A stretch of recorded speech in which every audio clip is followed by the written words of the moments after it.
So good everyone. So before we start, we're going to introduce ourselves. So I am Abdullah El Rajamuda. I'm Mark Disipilsonia. I am Janib C. Pagapong. So we are going to talk about how to download the Ubuntu and VirtualBox. So these two applications are often used together by students like IT professionals and programmers to explore and practice operating systems safely on their computers. So before we start, my groupmate, we're going to discuss what is the VirtualBox and the Ubuntu.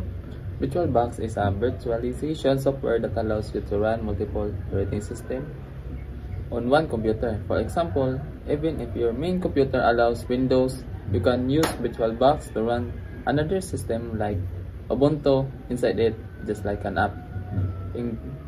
It's a great way to test, learn, and experiment without affecting your computer. So let's talk about the Ubuntu. Ubuntu, on the other side, is a free and open source operating system based on Linux. It's known for being secure, lightweight, and easy to use. Many people use Ubuntu for programming, networking, and system administration because it's stable and customizable. You can download Ubuntu from its official website and then install it inside VirtualBox to try it safely. So in summary, VirtualBox gives us a safe space to run operating systems, and Ubuntu is one of the most popular systems to try. So by downloading and using both, we can explore and learn about Linux without changing or damaging our main computer. So let's proceed to the procedure on to download it. Download, search tag VirtualBox. Then downloads. Yes. Tapos Windows host. Okay, Windows tong gamit, mag-Windows host ta. Yan, na siya diri. Puntahan mo na dira. Excuse later. Splitter mo dira. Then install. Upsinot. Okay, ito na po sa Ubuntu. Pupunta ta. So now let's wala iran sa na. Nakahanap ng VirtualBox. Ay.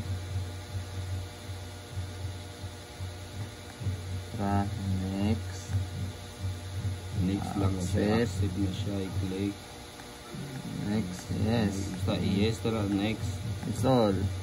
Mara na siya procedure para magamit nato ang VirtualBox.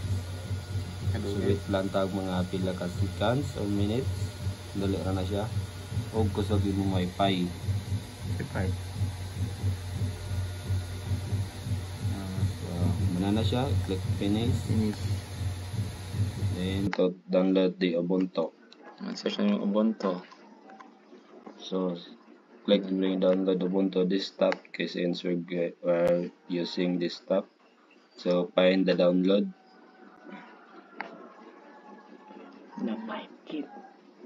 Diyan. Dito na siya. Tara. Na siya diri. Mga pila po ka oras magpaabot. Kaya sa taas. So now we are here the what's inside in the VirtualBox. So muna dapat makita ninyo sa VirtualBox, no? So let's proceed into downloading the Ubuntu Linux here in the VirtualBox.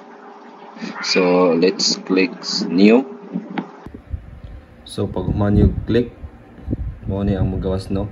So first maadto ka sa VM name. So you can decide what would be the name of your VM name. For us, we will going to name it Ubuntu with Ubuntu.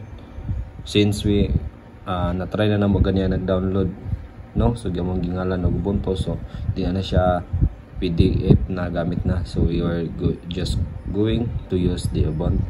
So pag human, we're going to click the finish. Now as you can see, nakabuhat na tanong tuna na tong machine tray, which is the Ubuntu. So the next step is we're going to click the settings. So in the settings, we're going to find the storage. So muna yung gamiton, no, para ma-connecto yung gi-download nga Ubuntu ganiha sa Chrome. So click the empty, click the marganing DVD, then choose this file para mo itong makita ganiya. Then as you can see, makita ni mo na yung i-download ganiha, well either sa download or mo pop up ra na siya dito. So click ato yung i-download ganiha, click open, then after that click okay. Then after nabuhaton yung mga procedure, you're going to click the start. So wait for further seconds since nagkuha pa na siya. Now pag umano mag-start sa start, this should be the one who will pop up. So we will click the Ubuntu shape graphic. So wait lang ta.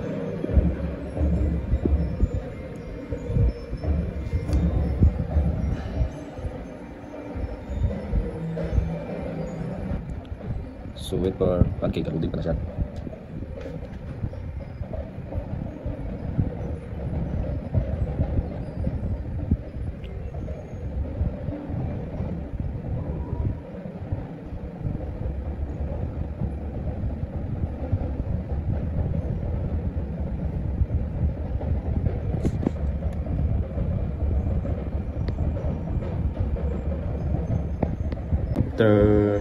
After waiting, so this should be the one will pop up after the downloading of Ubuntu.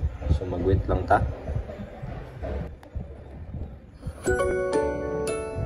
So tara. So we're going to finish the setup.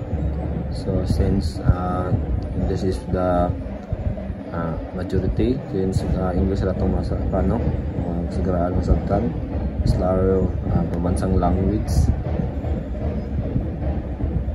Going to just click the next. Since you're just going to see or what would be the look of the Ubuntu inside our desktop, so just do not connect to the internet. Since I was just showing you how to download the Ubuntu on VirtualBox, I was just going to skip the update now since you're not hindi naman nagamitin Japon sa mong laptop, no? So just going to skip. Then again, we're just showing you how to download the Ubuntu in VirtualBox. We're just going to try the Ubuntu, then click the close, then done. This will be the look after we download the Ubuntu Linux in using the VirtualBox. So muna yan desktop, no? Can use the Mozilla, Indonesia, yung magawas after mo download na to ang Ubuntu Linux. So that's all for now. So thank you for watching. I hope we show you how to, or we give you a knowledge on how to download the Ubuntu Linux and the VirtualBox, and also how to use the VirtualBox to download the Ubuntu Linux. Yan na ba? So thank you for watching, sir. Thank you po sa experience na nakatry may og show make a video on showing the people how to download the Ubuntu Linux and the VirtualBox. Bye bye.